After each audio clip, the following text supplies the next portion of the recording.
Story 1. I was gifted laser tattoo removal by her mother-in-law. My husband, 43 male, and I, 31 female, have been married for 3 years, together for 6. Obviously, there's an age gap between my husband and I, which has never been an issue for us. My mother-in-law, however, has always greatly disapproved and likes to talk to me like I'm a rebellious teenager instead of her son's life partner. A big issue for her is the fact that I have tattoos. I love all my tattoos. They are well done and a huge part of my identity. I can't imagine myself without them, and my husband loves how they look on me. Mother-in-law made a few comments while we were dating, but my husband told her privately to drop it. 3 years ago, my husband and I hosted our families for my birthday dinner. It was our first big get-together after getting married, and everyone was nice enough to bring me a gift. I was going to open them, and everyone left, but mother-in-law handed me an envelope at the dinner table and insisted I open it immediately. Inside was a card and a gift certificate to a local tattoo removal business for $500. I was confused and asked her what this was for. She said that since I was a married woman now and planning to have kids, she assumed I would want my tattoos removed. Both my husband and I were kind of taken aback and stunned. I half-heartedly thanked her and the party continued. Later, my husband called her and told her off. He insisted she take it back and get her money back. She absolutely refused and insisted I would want it someday. 3 years later, her $500 is sitting in my kitchen junk drawer, and I've added 3 more tattoos to the collection. Haha. Update. Thank you so much for all the great suggestions on what to do with the gift certificate. I actually have a friend who is the director of a restorative justice organization. I asked her if she had any clients with hate symbols they would like removed, and it turns out she works with a guy who has a swastika on his arm that he hides every day because he's so ashamed. This is particularly significant and powerful for me because I'm Jewish. Anyway, I am dropping it off today, and I'm really pleased that something that started as a disrespectful slight from my mother-in-law turned into this. Thank you.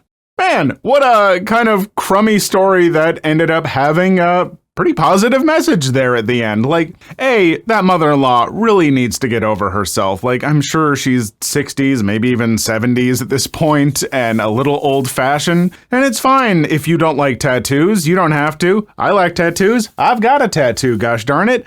And I want more. But to try and push your beliefs on someone like that and not respect what they're telling you is just kind of gross. So, I mean, don't do that. Even if it's not your thing, if it's not hurting anyone, just chill out. But hey, at least the daughter-in-law here was able to put it to some really positive use in the world. So good on you. Story 2. Want to block my driveway, officer? It's gonna be another minute or 2 of coffee. About a decade ago, I worked an early morning shift at a fast food restaurant. We opened up at 6 a.m., so I had to be at work at 5 a.m. I would leave my house at about 4:45 a.m. every morning. My management was pretty relaxed about the opening shift. Clocking in up to 10 minutes late wasn't really an ordeal as long as you showed up ready to go. I came outside at 4:45 to find that a local police officer has pulled someone over and is now blocking my driveway. This has happened before, but normally in the afternoon, and normally I just ask the officer to move forward or back a couple of feet, and then I pull in or out of the driveway. No sweat. This officer, however, angrily informs me that I will have to wait till he's done. I snap a picture of his car, text it to my manager, and explain my tardiness. 40 minutes later, the police officer finally moves. I scramble into the car and head to work. I get there 15 minutes before we open. I frantically start to brew tea, fetch ice, having to condense my 50-minute routine into 15. I almost forgot to brew coffee. Opening time rolls around, and the first group of customers come in. It's a group of our local police officers led by the captain. I guess they're about to do a shift change. One of the officers in the group is the one who blocked my driveway. Anyway, the captain orders coffee, and I regretfully inform him that there's a 5-minute wait for coffee because I got to work extremely late. Captain asks why, so I pull out my phone and explain that one of his officers blocked my driveway for 45 minutes for a routine traffic stop. Captain proceeds to chew out that officer in front of all of his colleagues and exclaims that nothing short of a life or death emergency should block my driveway if it will interfere with him getting his morning coffee. It was never blocked again, and the captain always got his coffee at 6 a.m. without interruption. Good on that, Captain, for taking your side on that, because very much clearly you are being wronged here. If an officer taking 40 minutes for just a traffic stop at your place and he can't afford to get in his car and move it here or there are plenty of times where the cops go back in their car to run licenses and insurance and stuff like that. He could have taken that moment to move the car for you and been a decent human being, but instead, no. I am a mighty officer of the law, and you shall not interfere with me doing my divine duty. Well, now you just got made a fool of by someone who just wanted to get to work on time. Man. Some police officers aren't great.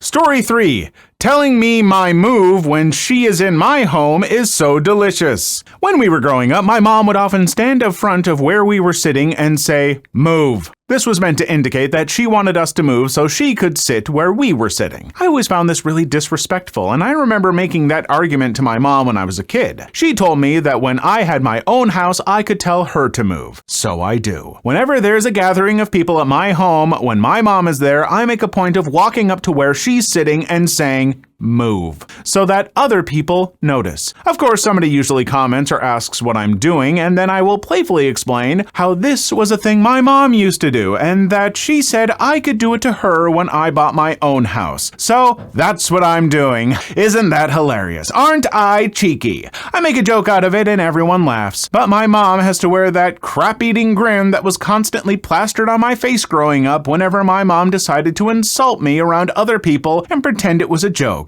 Inside, I know she's absolutely livid because it's literally the rudest thing I'm willing to do to another person. Yeah, there are a lot of parents who like to do this stuff where, okay, seriously, it is like the ultimate boomer mentality of, this is my house, this is my castle, and as long as you're living under my house, just gross. Okay, yes, you did buy it, and you've brought these children into your world, they're also yours, or whatever, but they are people, they have some autonomy, kids sit where they want. I've seen parents who do this, and it's just why? Why do you have to be like that, So, yeah, I fully support this person doing this to their mom constantly, and I'm sure if, this person ever has kids of their own or whatever, they'll probably teach them a little bit better. Maybe, respecting kids, respecting one another, and that respect will carry on into your adult lives, and you can act like civil adults to one another. What a concept.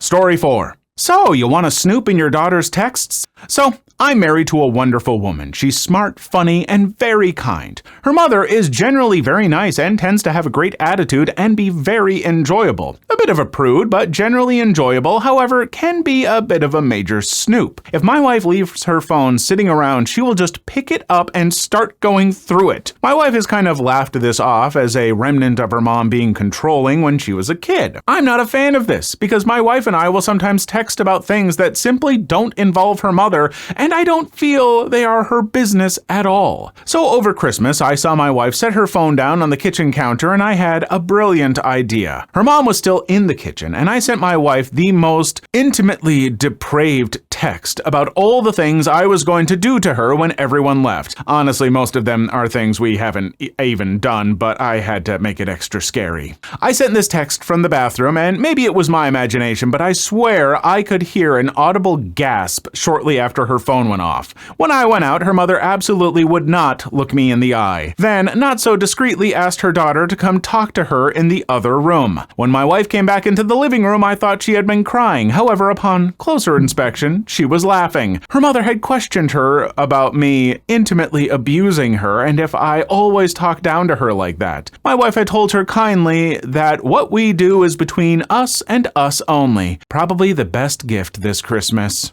The only better gift is if you did some of that stuff, am I right? You know what you were doing. You weren't just playing a joke on mother-in-law. You were testing the waters, dipping a pinky toe, seeing how warm the pool was. Maybe dipping some pinky toes literally. But seriously, I don't support parents snooping through their teenage kids' diaries and phones and stuff. People are allowed privacy, and for those of you people who love to come in until they're 18, then you're just just kind of not great, okay? You need to actually trust people and let them be, autonomous, full human beings if they want to become actual adults someday. That kind of crap really messes with people. But to do it to your adult kid, to do it to anyone's phone, like if you see anyone's phone lying around and you're just grabbing it and snooping through, like I will slap that phone out of your hand and be like, stop it. We don't do that. Ever. What is wrong with you? You don't look through someone else's phone. I don't care if,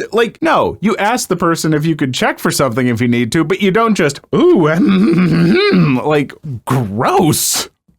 Please leave your story in the comments. I would love to make a video on them in the future. Also, don't forget to like and subscribe.